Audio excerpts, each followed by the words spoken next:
Welcome to the captivating story of Joseph, as told in Genesis chapter 37. Let's begin by introducing the central character of our story, Joseph. Joseph was the son of Jacob's old age, and Jacob loved him more than all his other children.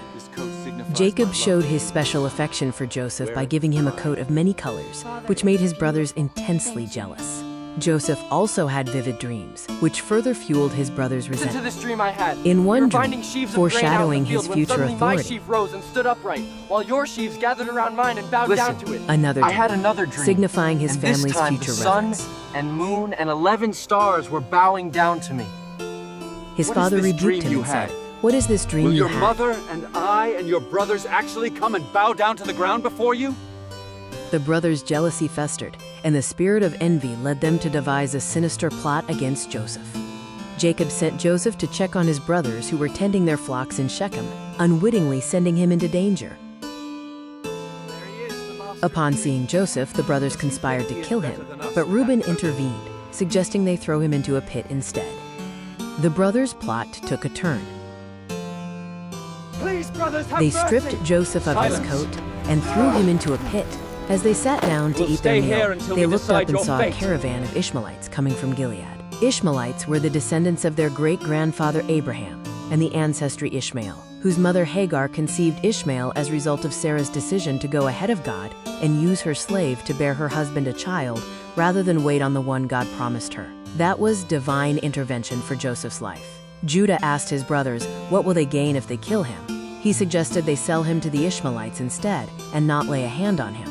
They pulled him out of the cistern and sold him for a mere 20 shekels of silver. The traders then carried Joseph to Egypt, where he was destined to begin a new and challenging chapter of his life, but still walking into the destiny that God ordained or destined him for.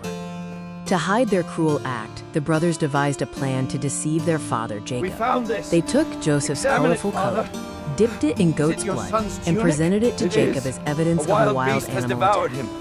Heartbroken, Jacob mourned his son, believing Joseph had been torn to pieces by a wild beast.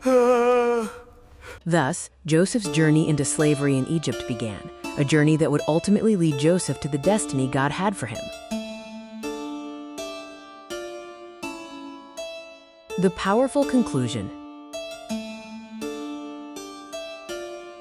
This story reveals not only the power of dreams from God, but the fact that He can give us a glimpse into our future through our dreams. We go to God about everything, and not through the enemy's devices like fortune-telling or horoscope trying to foretell the future.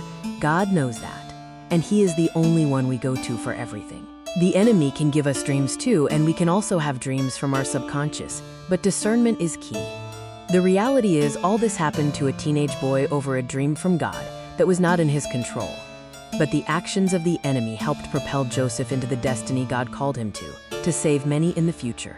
Another important lesson here is the act of favoritism that can fracture all types of relationships.